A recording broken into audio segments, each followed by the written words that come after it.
कोणतं गाणं होतं ते म्हण परत, मी ऐकते.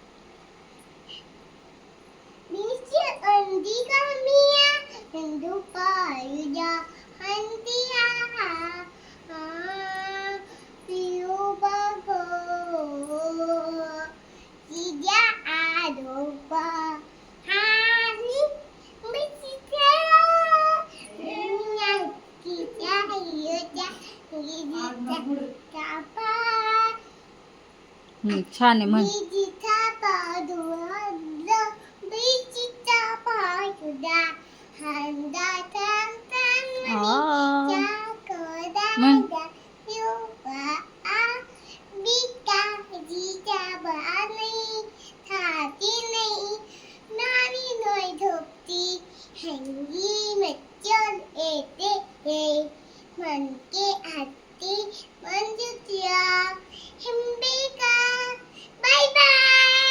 थँक्यू.